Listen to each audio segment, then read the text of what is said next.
Vamos ler a Escritura. Eu vou orar e então eu falo, tá bom assim? Tito, capítulo 2, versos 1 a 8. Tu, porém, fala o que convém à sã doutrina. Os velhos que sejam sóbrios, graves, prudentes, sãos na fé, no amor e na paciência. As mulheres idosas, semelhantemente, que sejam sérias no seu viver, como convém às santas. Não caluniadoras, não dadas a muito vinho, mestras do bem, para que ensinem as mulheres novas a serem prudentes, a amarem seus maridos e amarem os seus filhos. A serem moderadas, castas, boas donas de casa, sujeitas a seus maridos, a fim de que a palavra de Deus não seja blasfemada. Exorta também os jovens a serem moderados. Em tudo te dá por exemplo de boas obras. Na doutrina mostra incorrupção, gravidade, sinceridade. Linguagem sã e irrepreensível, para que o adversário se envergonhe, não tendo nenhum mal que dizer de nós. Oremos assim. Senhor, nos reunimos aqui hoje para te glorificar. Queremos que as nossas vidas sejam conformadas à imagem do teu Filho no poder do teu Espírito. Esse é o nosso desejo. Se existe alguém aqui que não te conhece, comece o processo de atraí-lo a ti. A ti seja também a glória de tudo o que fazemos. Ajuda-nos a lidar com esse tema difícil, importante para a igreja hoje. A ti prestamos honra e tudo isso em nome de Jesus. Amém.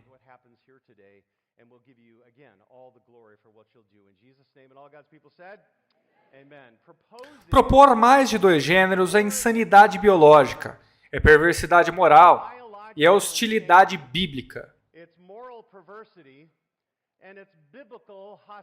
A palavra de Deus não é confusa, ok? No início criou Deus o homem e a mulher, e viu Deus que era muito bom. Qualquer debate que discuta se exista mais de dois gêneros é um ataque direto ao caráter de Deus e à sua palavra. Ninguém muda de gênero. Eles mutilam seu gênero. Aqueles que Deus faz nascer de novo, vocês não são confusos. A verdade é simples, óbvia e clara. Como respondemos a essa loucura toda sobre gênero? O que é que fazemos? O que faremos no que diz respeito ao julgamento da nação? Conforme Romanos capítulo 1, onde diz que Deus os entregou à homossexualidade para fazerem conforme querem. Uma mente depravada. Como respondemos a essa sociedade corrupta, caída e depravada? O que dizemos àqueles que estão suprimindo a verdade e injustiça em relação ao gênero? Eu acredito que a resposta está nas páginas da Bíblia. Portanto, eu quero que vocês foquem na carta de Paulo a Tito. É Tito, capítulo 1 e 2. Mas vamos focar no texto da Bíblia. Você vai encontrar 3 respostas às questões de gênero. Mas estejam preparados, porque as respostas são surpreendentes, chocantes. Porque à medida que respondemos, você vai perceber que cada vez menos igrejas defendem a verdade. Portanto, abrem Tito, capítulo 1. Vamos estudar o capítulo. O primeiro capítulo é sobre a liderança. O 2, sobre a igreja. O 3, sobre os crentes no mundo. Portanto, os cristãos estão lutando para colocar as suas crenças no comportamento. 6 vezes em 3 capítulos, eles são exortados a exercer boas obras em alguma medida. A fé sem obras é morte. Então, eles estão lutando com moderação. É uma das palavras mais usadas nessa carta. Com isso, Paulo está ensinando que os crentes devem ser pessoas que pensam, utilizando uma sabedoria comum e autocontrole. Em uma cultura descontrolada, o plano de Paulo em relação a gênero começa onde deveria. Paulo exorta Tito a plantar igrejas saudáveis, que sejam governadas por um time de homens piedosos. Olha em Tito, capítulo 1, verso 5. Por esta causa te deixei em Creta, para que pusesses em boa ordem as coisas que ainda restam, e de cidade em cidade estabelecesses presbíteros, como já te mandei. Paulo está dizendo que Tito deve começar escolhendo homens para liderar a igreja.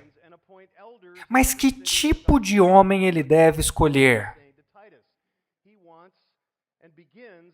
Tito, capítulo 1, versos 5 a 9. É familiar a muitos, homens que saibam ensinar e tenham caráter. Nós sabemos que no Novo Testamento, 1 Pedro, capítulo 5 e Atos 20, é óbvio que esses homens são pastores. E a principal função de um pastor é pastorear. E isso que somos chamados a fazer. Não a ser, mas fazer. Portanto, a primeira função do pastor é alimentar o rebanho. Então, a resposta número 1 para as questões de gênero é bem simples. Devemos ensinar biblicamente, expositivamente e claramente sobre as questões de gênero. É isso que devemos fazer se queremos fazer a diferença em nossa sociedade. Se quisermos glorificar a Deus, devemos corajosamente, apologeticamente, pregar o propósito de Deus para o homem e a mulher.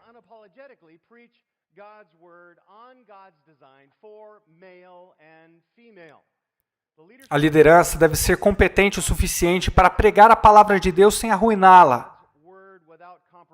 O 1:9 diz, retendo firme a fiel palavra, que é conforme a doutrina, para que seja poderoso, tanto para admoestar com a sã doutrina, como para convencer os contradizentes. Vamos entender melhor. Retendo firme a fiel palavra. Pastores devem se opor à mentira e demonstrar confiança na palavra de Deus, onde eles estão firmes. É aqui que devem ficar e ponto final. Sem ideias próprias, porque Tito está aqui firme na doutrina apostólica e na intenção original do autor, que está de acordo com a sã doutrina. Expõe a palavra a Tito. Expõe a palavra. Tenha certeza de que essa era a intenção apostólica, para que seja poderoso, tanto para admoestar com a sã doutrina, isso é, ensinar conforme as Escrituras. E a última frase, que é, para convencer os contradizentes, ou seja, expor e impedir os que estão errados em seu meio. É o que Paulo diz nos versos 9 e 10. Muito parecido com o verso que vocês conhecem bem. 2 Timóteo, capítulo 4, verso 2. Pregues a palavra, insta a tempo e fora de tempo, redarguas, repreendas, exortes com toda longanimidade e doutrina. Porque virá o tempo em que não suportarão a sã doutrina, mas tendo comichão nos ouvidos, amontoarão para si doutores conforme as suas próprias concupiscências.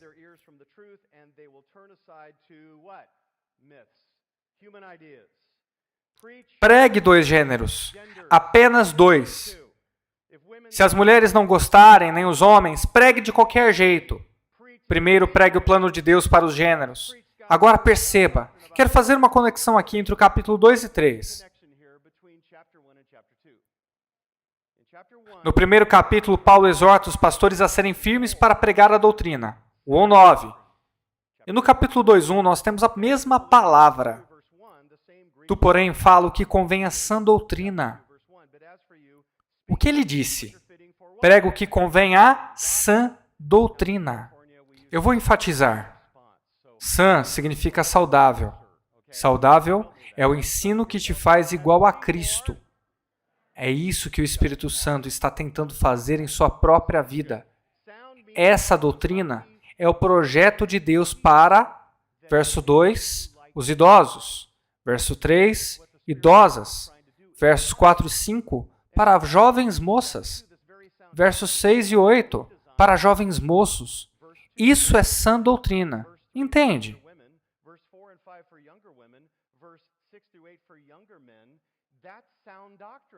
Os líderes da igreja requerem que a sã doutrina seja ensinada para todos. Tito 2, 1 a 8. Essa é a expressão de sã doutrina. O nosso problema é que nós temos pregadores corajosos no que diz respeito aos 5 pontos do calvinismo, até de cessacionismo. até sobre disciplina eclesiástica. Mas em quantos púlpitos você escuta? Mulheres sejam submissas e as jovens moças que sejam boas donas de casa. Não são muitos por aí. No que diz respeito a questões de gênero, nós temos muitos covardes no mundo. Eu lamento o que o mundo está fazendo com o projeto de Deus, mas se não falarmos contra, e eles dizem que são sábios, mas são loucos por suprimirem a verdade em justiça, mas Creta era uma cultura difícil também. Veja no 1:12. Os cretenses são sempre mentirosos, bestas ruins, ventres preguiçosos. O 13 diz, portanto, repreende-os severamente para que sejam sãos na fé.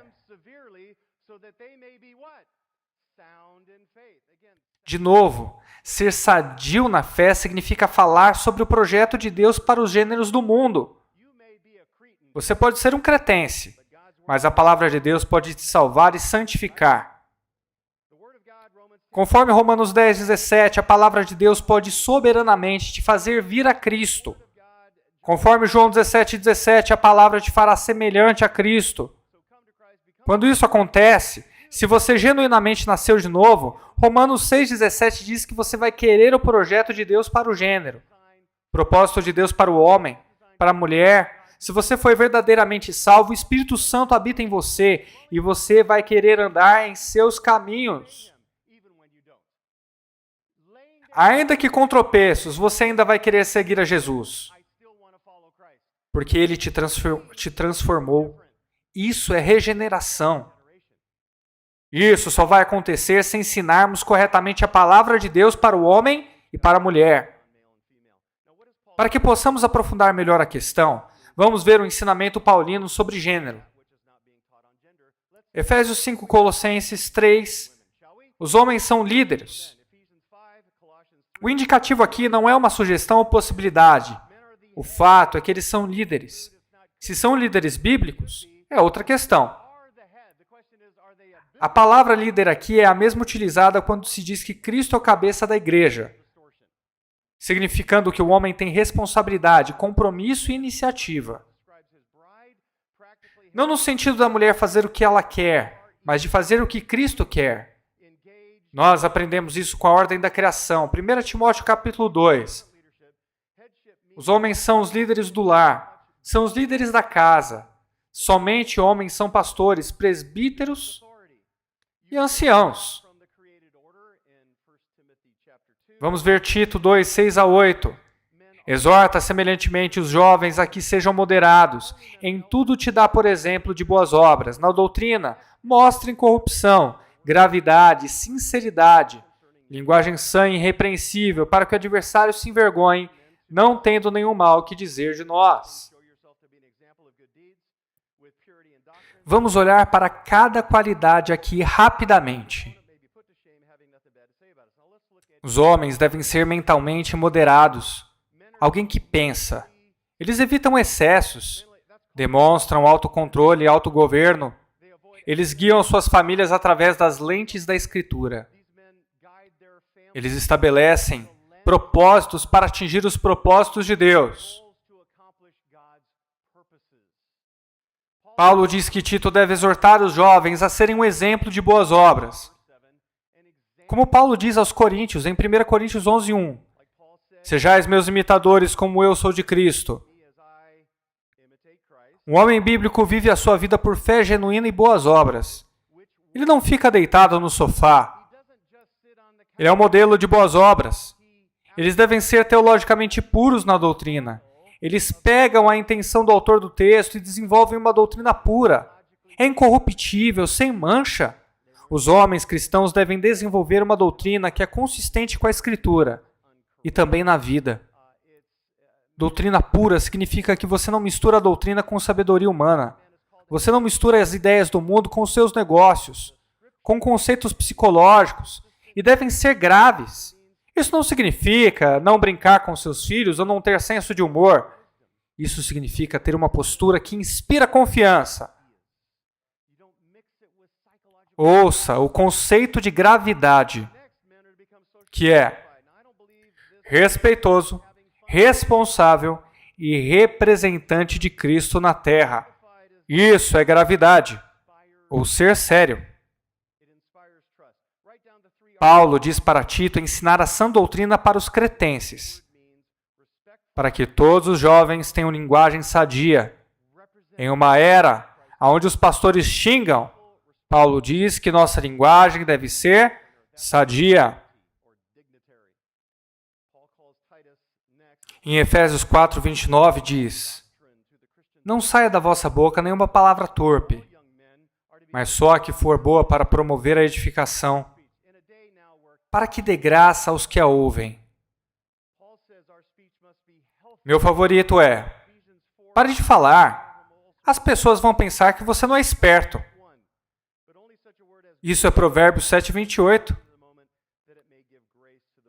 Até um tolo se passa por sábio quando fica em silêncio.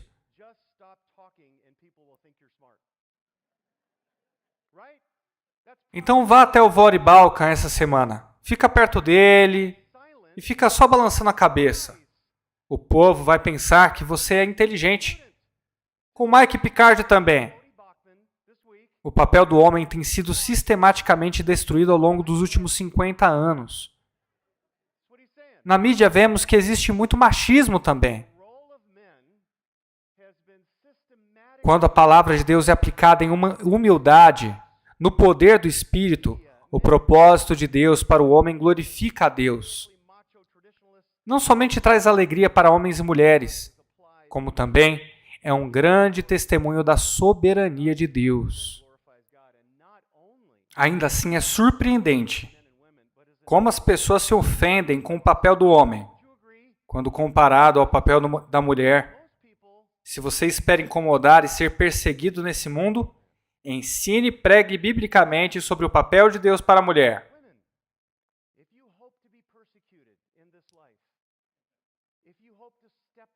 Existem propósitos claros para os solteiros na Bíblia. 1 Coríntios 7:35 diz que eles devem se dedicar a Deus e a sua obra. Existem várias vantagens em ser solteiro. Você não precisa se apressar para casar. Você pode fazer coisas grandiosas para o reino de Deus. Mas eu acho que a maioria dos conselhos para homens e mulheres na Bíblia é no contexto matrimonial. Desde Gênesis capítulo 1, as respostas de Ken Ham em Gênesis são maravilhosas, não é? Deus projetou a mulher para ser auxiliadora do marido. Gênesis 2:18, não é bom que o homem esteja só. Lhe farei uma auxiliadora que seja idônea. A palavra hebraica para auxiliadora é utilizada em várias partes do Antigo Testamento para se referir a Deus. Então não é uma palavra inferior. Homens e mulheres se ajudam na vida cristã contra as batalhas da vida. A unidade no casamento. Uma das principais passagens do Novo Testamento sobre casamento está em Efésios 5:22-33.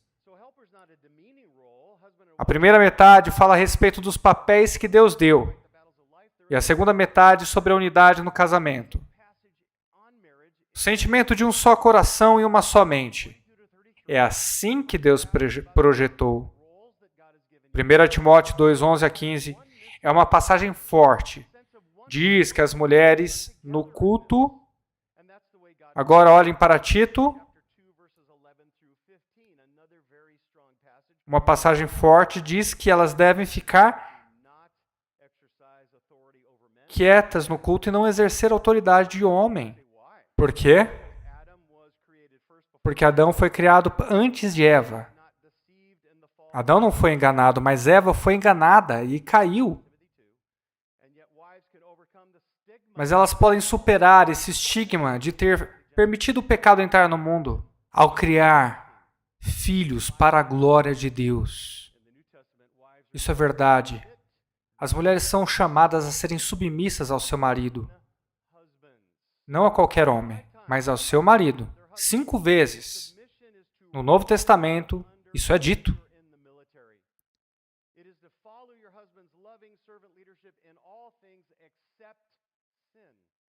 Elas devem servir o seu marido em tudo, com exceção do pecado. Agora olhem para Tito capítulo 2, que é o foco principal hoje para as jovens mulheres. para que depois de falar das mulheres mais velhas, elas encorajem as mulheres jovens a amarem seus maridos, a amarem os seus filhos.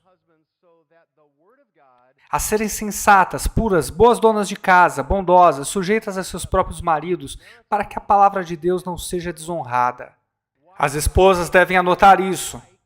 Amem seus maridos. Isso é verdade. E amem seus filhos. A palavra para amor aqui vem da raiz que indica relacionamento. Não é ágape, o amor sacrificial de atos de serviço.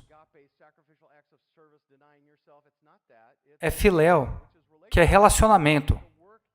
As esposas devem trabalhar e se esforçar para desfrutar de seus maridos primeiro e então de seus filhos. Deus fez o casamento para ser desfrutado, mas você precisa trabalhar nisso. Deus é soberano? Claro! Se você não acredita nisso, está na conferência errada. E ainda assim, aqui estamos, somos responsáveis.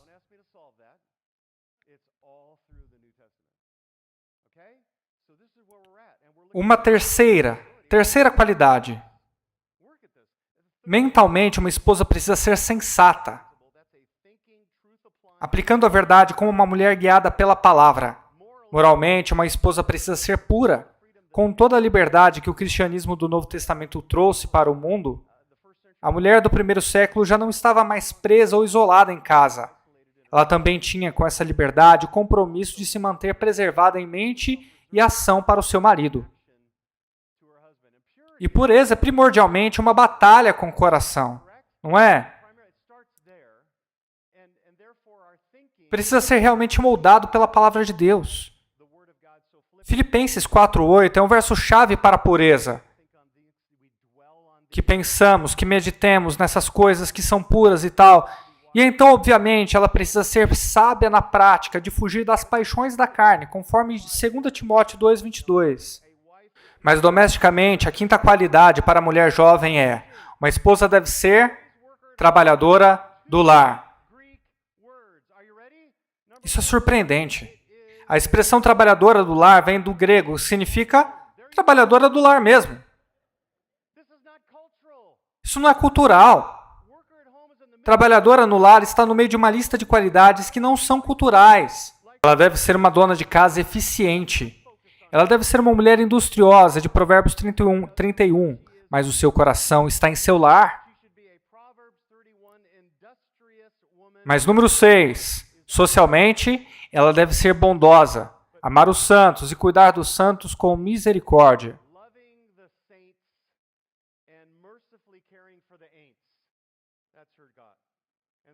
Isso é de Deus para ela. E espiritualmente, número 7, ela deve se submeter ao marido. Isso não significa ser um capacho, mas durante a encarnação, a esposa deve se submeter ao marido como Cristo se submeteu ao Pai durante a encarnação. O capítulo 11, verso 3 é significativo. E o homem é a cabeça da mulher e Deus é o cabeça de Cristo.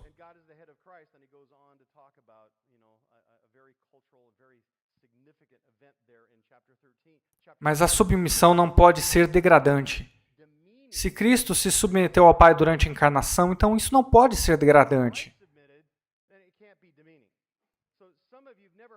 Alguns de vocês nunca ouviram isso nos púlpitos. Talvez um pouco. Acho que a sua igreja vai trabalhar em Romanos nos próximos 7 anos. Mas a necessidade de ouvir a palavra de Deus em gênero está absolutamente em estado de crise. Por quê? Porque não há verdade, nem lições, nem incentivos vindos de qualquer lugar. Se não ouvirem de nós, eles não ouvirão. Isso é vital. É interessante o fato de que isso não foi ouvido, de que não é pregado, não é visto, não é praticado, a menos que preguemos. Nós sabemos disso como cultura. A primeira vez que ensinei sobre isso foi no capítulo 2 de Tito, quando eu era pastor universitário da Grace Community Church na Califórnia. Eu conheço bem a Califórnia, eu sei. E os universitários bebiam muito, mas eu perseverei. Tanto que 5 anos depois, um desses universitários me procurou. E ele me pediu para transformar isso em uma série de mensagens. E agora eles são 2 livros que são muito úteis. E pode ser um bom recurso para você discipular os seus filhos, netos e ministério estudantil. Homens e mulheres, qualquer um que queira entender o desígnio de Deus para o homem. O livro se chama Deixa a Mulher Ser Mulher e Deixa o Homem Ser Homem. É doloroso para mim, eu não sou um escritor. A maioria dos meus livros são de colorir, enfim. Mas esse é o projeto de Deus para o gênero. E é aqui que entra o problema. Pregar o desígnio de Deus. Se só isso fosse necessário, Paulo não teria acrescentado uma frase muito importante em Tito 2,4. Quando você olha para isso, que leva ao chocante ponto número 2 em seu esboço, se você tiver um, devemos discipular. Instrução essencial nos versículos 2 e 3. Paulo diz nos versículos 4 que as mulheres mais velhas devem ensinar as mais moças. Supõe-se que as mulheres mais velhas, além de viver as qualidades mencionadas nos versículos 3, também devem discipular as mais jovens no projeto que está implícito no texto.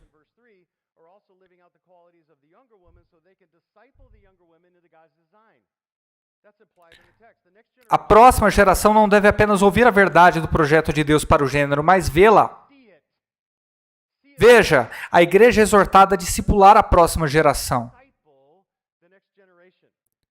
Em Tito 2,4, o termo grego traduzido como ensinar ou instruir é utilizado apenas uma vez no Novo Testamento.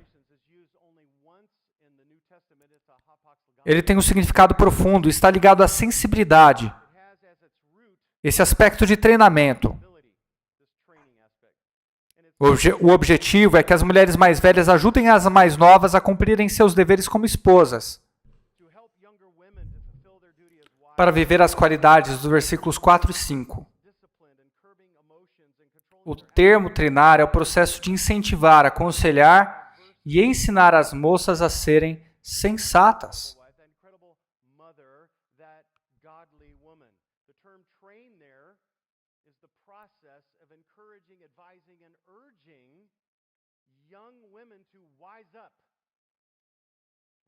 Os versículos 4 e 5 são o currículo divino de Deus, que Ele providenciou para a mulher mais velha usar para discipular as mulheres mais novas.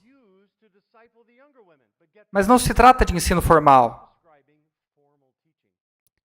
Está descrevendo um comportamento consistente, estável e relacional, com o objetivo de influenciar e contribuir para a vida das mulheres mais jovens do cotidiano. Isso é fazer discípulos. O discipulado é um processo de relacionamento intencional com propósito de crescimento.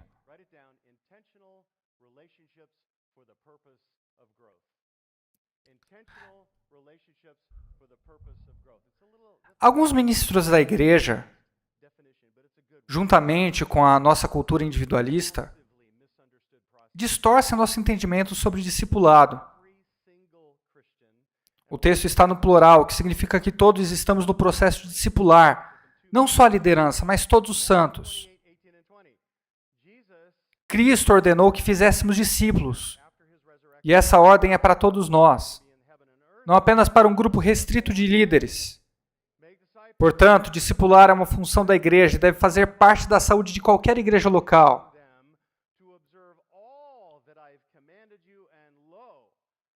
Falar sobre discipulado é falar como se tornar como Cristo. E é isso que a igreja deve promover. Ajudar cada pessoa a se tornar mais parecida com Ele, vivendo a sua imagem. Quando discipulamos, devemos cooperar com o Espírito Santo, ajudando os outros a se tornarem mais semelhantes a Cristo. Observe qual é o ponto principal dos versos. Não é ir. Verso 19. É fazer discípulos. Existem 3 particípios que indicam o processo de fazer discípulos, que é ir, batizar e ensinar a guardar tudo que eu vos ordenei. Nós os vemos debaixo da autoridade da palavra de Deus a vida toda. Nós os vemos os ajudando a se tornar mais parecidos com Cristo. E os estamos ajudando nesse processo. Verso 20. Esse processo começa com a promessa da presença de Cristo. Ele diz: eis que estou convosco até a consumação dos séculos. Já chegamos lá? Não. Portanto, essa promessa é para você. Ainda devemos obedecer isso agora. Alguns ministérios para-eclesiásticos e a nossa cultura individualista moldaram nossa definição sobre discipulado. O texto está no plural. Todos vocês estão nesse processo de discipular. Esse processo não é só para a liderança, mas para todos os santos. Mateus 28, Cristo está falando com os 11, quase todo comentarista concorda que tem cerca de 500 pessoas lá também. Em Tito, capítulo 2, a palavra não é mulher, singular, mas mulheres. As jovens também está no plural, o processo não tem que ser 1 a 1. Isso é uma distorção. Fazer discípulos envolve processo de relacionamento para crescimento. Pode ser 1 a 1. Mas não necessariamente. O perigo disso é formar uma pessoa que é mais parecida com você do que com Cristo. Pense nisso. A palavra discípulo significa aluno ou seguidor. No contexto, você está ajudando alguém no processo de se tornar um seguidor e aluno de quem? De Jesus.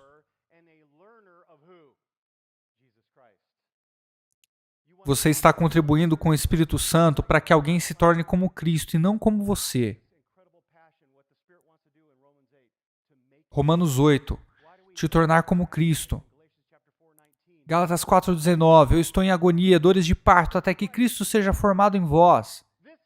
Isso é o que Deus quer para você. É isso que se trata a igreja. Você glorifica a Deus quando se torna como Cristo. Então a palavra discípulo, essa é a parte assustadora, desaparece do Novo Testamento depois de Atos 21. Pode ser algo novo para você, porém nenhuma epístola do Novo Testamento tem a palavra discípulo. Por quê? Jesus disse: fazei discípulos até a consumação dos séculos. Por que ela desaparece?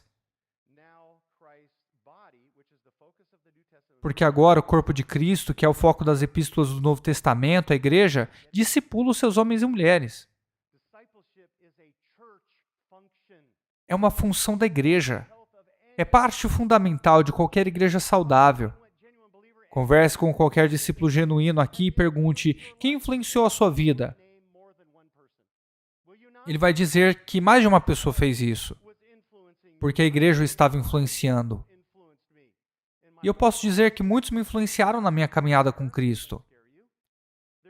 Também não existe palavra no Novo Testamento para ser pai. A palavra é discipular. Isso é ser pai. É isso que eles fazem. Por isso que parte da qualificação do pastor, em 1 Timóteo 3,4, é que ele deve governar bem a sua própria casa, mantendo seus filhos em toda a submissão. Porque se alguém não sabe governar a sua própria casa, como cuidará da igreja de Deus? Se um pastor não consegue discipular o próprio filho, como poderá discipular o filho de outros? E esse é o ponto. Paulo ensina a Tito que Deus quer que todas as mulheres piedosas, intencionalmente, se relacionem, invistam na vida de novas convertidas e mulheres mais jovens para cumprir o projeto de Deus para as mulheres. E os homens? Bem, Provérbios 27:17, assim como ferro afia ferro, um homem afia o outro. Timóteo 2:2, capacite homens fiéis para que também capacitem a outros. 1 Pedro 5:5, jovens sejam submissos aos anciãos, partindo do pressuposto de que em Tito 2, os anciãos do verso 2 devem discipular e investir em homens mais novos. Dos versos 6 a 8. Se a igreja ver a próxima geração de homens e mulheres jovens buscando o projeto perfeito de Deus para casados e solteiros, será à medida que eles apologeticamente pregam a palavra de Deus sobre os papéis de gênero. E por que Paulo faz o treinamento discipulado do capítulo 2? A pregação da palavra, o discipulado, se trata de relacionamentos intencionais de crescimento no contexto da igreja.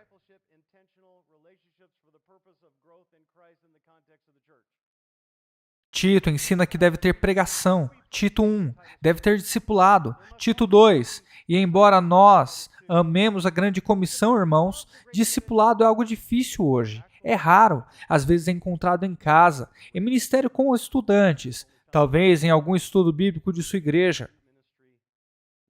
Mas, irmãos, se o discipulado continuar a ser ignorado, até igrejas bíblicas serão impactadas. Nós estamos em guerra. Hajamos de acordo. A terceira resposta a essa crise é algo que não se ouve hoje, e por isso é chocante. Treinar a mulher, a nova geração a ser homem ou mulher, o ensino das mais velhas para com as mais novas tem implicações claras. Elas as ensinam para exercer a função do 4 e 5. Você entende que esses versos não são estáticos? Amar seu marido é mais do que gostar, você tem que determinar. Não é um processo, especialmente com alguns dos maridos aqui presentes. Eu quero propor que o propósito de treinamento é diferente da pregação expositiva. É diferente de discipulado relacional. Ela envolve muita prática. Quantos de vocês, pais, falaram para os seus filhos sobre dirigir? Mostraram como se dirige, mas nunca os deixaram dirigir. Eles precisam praticar, não é verdade? Eu sei que requer cuidado. Você tem medo, tudo bem. Mas antes de você dar a chave do carro para ele, você se certifica de que ele sabe dirigir. Quantos pais levaram as filhas em encontros para mostrar como elas devem ser tratadas? Quantas mães levaram os filhos em encontros para mostrar como lidar com o sexo oposto? Isso é prática. Quantos treinadores assistem filmes com o seu time? Então trabalhem arduamente. Mas nunca os deixem treinar no campo? Isso é ridículo, porque eles têm que praticar.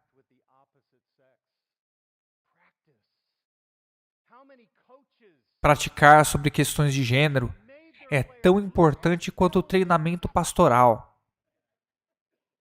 João Calvino pregou, ensinou, discipulou, e ele também tinha pastores mais jovens que moravam com ele em sua casa. Um após o outro, os enviaram para a França. Eles morriam, e ele enviava mais. Era incrível. Ele caminhava com eles à medida que ministrava em Genebra, cumprindo suas obrigações pastorais. Então, ele os assistia fazer e dava retorno de como estavam indo, treinando-os no processo de ministério pastoral. É isso que fazemos. O Sean ali, que está sentado, está pegando o meu lugar em minha igreja. Ele prega melhor e até mais piedoso. Eu amo de todo o coração. E devemos estar prontos para passar o manto.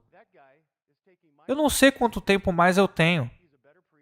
Eu posso estar nos meus últimos 20 anos. Eu não vou a lugar algum sem os pastores mais jovens que eu estou treinando. Marcos capítulo 6. Eu sei que você acredita que tudo que Jesus disse é perfeito. Como você acredita que tudo que Jesus fez é perfeito. Jesus treinou os seus homens. No final do segundo ano do seu ministério, depois que os discípulos o tinham observado, viram milagres, escutaram o sermão da montanha. Eu amo isso. O 6:7. Jesus manda os seus discípulos em pares de 2 em 2. 2 em 2 para ministrarem sozinhos. E no verso 12, pregando o evangelho para que todo homem se arrependa. Eles praticaram. Veja, Marcos 6:30. Ele ajudou o apóstolo Pedro a escrever esse maravilhoso evangelho.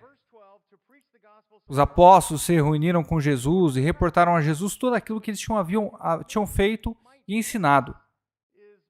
Jesus fez uma grande revisão com esses homens depois do seu período de prática.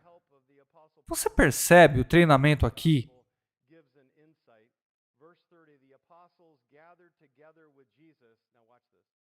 Esse é o sentido de treinamento. Significa prática, despejando a verdade da palavra de Deus. Pregação e discipulado é prática. Cristo chamou esses homens, e é isso que Paulo está alertando em Tito capítulo 2, versos 2 a 8. Um homem e uma mulher espiritual praticam. Tudo isso significa relacionamento. Eles são treinados em seu gênero. E é isso que ele está dizendo aqui. Eu acredito que o pregue a palavra é a direção do Espírito. Se você não tem um bom púlpito, você não tem nada. Sem ele, a igreja nunca será o que deve ser. Deus também nos diz para desenvolver relacionamentos intencionais para a prática da próxima geração. Você precisa entender isso. Treinamento não é apenas conteúdo, é prática. Assim como Cristo fez, você também deveria fazer. Mostre à próxima geração que é ser homem. Mostre a eles a submissão de uma esposa bíblica, uma mestra do lar. Como ser uma esposa que gosta do seu marido e filho. Essas habilidades não são aprendidas do dia para a noite. É um processo, requer prática. Você está ensinando como amar o seu marido. Você vai para casa e ele está acompanhando o jogo do Corinthians. Aí você pensa, bom, eu amo os meus filhos, mas o filho da minha sogra não é tão legal. Ela vai ter que praticar, entende? Mostre o que Deus espera dos homens e mulheres. Não apenas ensine, demonstre. Por que você acha que Jesus conviveu com seus discípulos por 3 anos? Ele mostrou a eles, ele morou com eles e ninguém fez melhor do que ele. O que Deus espera de homens e mulheres solteiras e casados? Pregação e prática. Eu tenho pastoreado uma igreja na Califórnia por 17 anos, com 850 adultos e 1 milhão de crianças. Nós pregamos em livros inteiros da Bíblia, verso por verso, amamos a sã doutrina. Pastoreamos o rebanho, operamos em unidade, somos discipuladores. O compromisso de todo cristão é a grande comissão. Não somente para alguns. Não é só para um grupinho que leva a palavra a sério. Nosso orçamento é bem pesado no que se refere à próxima geração. Nós vivemos para ela. Nós sabemos que não estaremos aqui para sempre. Nós abrigamos uma extensão do Master's Seminary em nossa igreja. E nós treinamos pastores missionários para a próxima geração. Nós também ensinamos a força leiga, que se submete a um treinamento de anos para descobrir a sua vocação. E muitos já passaram por isso. Nós investimos pesado para que as mulheres mais velhas ensinem as mais novas. Para que elas possam ensinar as mais novas, nós estamos investindo nelas. Todo esse treinamento transformou a nossa igreja. E isso é impressionante. Nossos homens ensinam homens, mulheres ensinam mulheres. Eles impactam missionários ao redor do mundo todo. Com tudo isso, afirmo que nossa congregação sabe para onde está indo. Tudo é tratado com muita empatia. Sabemos lidar com as pessoas e suas questões, porque eles entendem o Senhor, entendem a sua palavra e o seu ministério.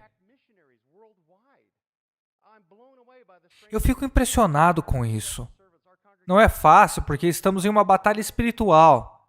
E não é perfeito, amigos, porque não estamos no céu ainda. Mas é uma grande alegria. Às vezes visito outras igrejas e eu choro de saudade de voltar para a minha igreja por causa da pregação, discipulado e treinamento prático. Eu fui muito influenciado nessa área, especialmente pelo Dr. John MacArthur. Nos anos de 1979 e 89, Quando ele ainda parecia jovem, naquela época ele me treinou. Eu era seu pastor executivo e eu vi como ele investiu boa parte de seu ministério.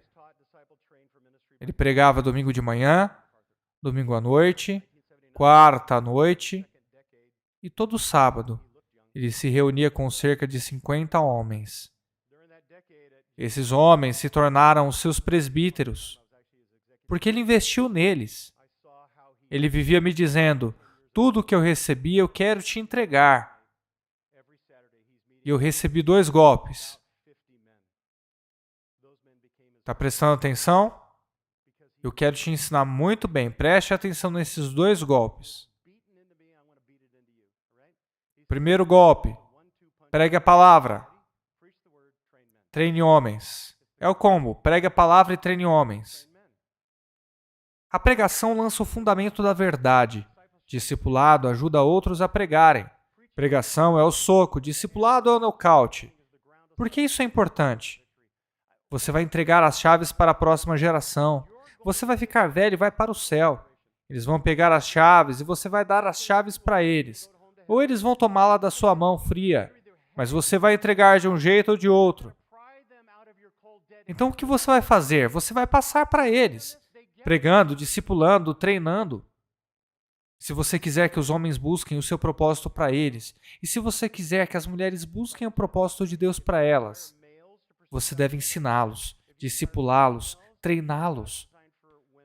Você está integrado à família da igreja e nós estamos ensinando que o propósito de Deus é a regra. Ensinar a próxima geração é a regra. Eis o motivo do título do meu sermão. As soluções de Deus não estão sendo consideradas hoje. E se você conhece alguém que esteja ensinando o padrão bíblico para homens e mulheres, você sabe que isso é muito raro. Eles precisam de aulas que os ensinem sobre os papéis de gênero. Crie um ambiente onde as mulheres tenham a oportunidade de exercer a sua feminilidade. Crie eventos que mostrem às moças o que significa modéstia. Igrejas que incentivem as mulheres a ensinarem mulheres e homens a ensinarem homens. Estudando o campo dos homens e das mulheres. Igrejas que percebam que o discipulado é uma oportunidade para servir. Pais que ensinem seus filhos, preguem e os treinem. Tudo isso é necessário para que os gêneros que Deus projetou se sobressaiam nesse mundo caótico da Barbie. Você sabe que não consegue fazer isso por força própria.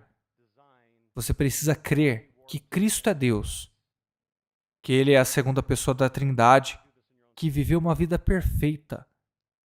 Ele é o Deus homem que morreu pelos seus pecados, ressuscitou ao 3º dia para sofrer a ira de Deus contra si mesmo. Ascendeu aos céus e hoje vive para justificar aqueles que são seus, e levar o seu pecado na cruz do Calvário, e te cobrir com a sua justiça, te tornar santo diante de Deus, não por conta do que você fez, mas por conta do que Ele fez. E se você clamar a Ele para transformar o seu coração, você pode expressar a fé e arrependimento. Você sabe que não consegue buscar o papel dos gêneros em sua própria força. Dependa do Espírito Santo de Deus para viver a sua palavra todos os dias. Nós não conseguimos sozinhos. Essa é a obra dele. Você sabe que o projeto de Deus está sendo atacado, mas não somente estamos em uma guerra espiritual. Se perdermos essa batalha na igreja, na nossa própria casa, perderemos no mundo também. É aqui que tudo começa. Nós devemos corajosamente pregar a palavra de Deus exegética e claramente ao declarar os papéis que Deus tem para o homem e para a mulher. Nós devemos nos comprometer a ensinar o projeto de Deus para todos. Nós devemos agressivamente investir no processo de treinar homens e mulheres e encorajar a prática do projeto de Deus para glorificar esse Deus soberano.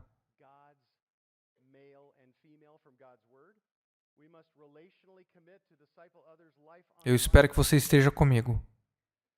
Amém? Vamos orar.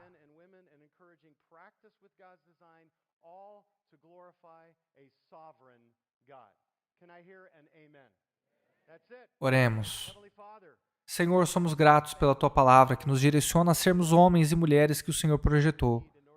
Oramos para que preguemos essa palavra e a levemos para casa, que sejamos o antídoto para a doença. Que haja uma paixão em buscar o teu projeto para articulá-lo, pregá-lo corajosamente e discipular outros. Oramos para que tu sejas exaltado e glorificado à medida que vivemos as verdades da tua palavra. Oramos em nome de Jesus. Amém.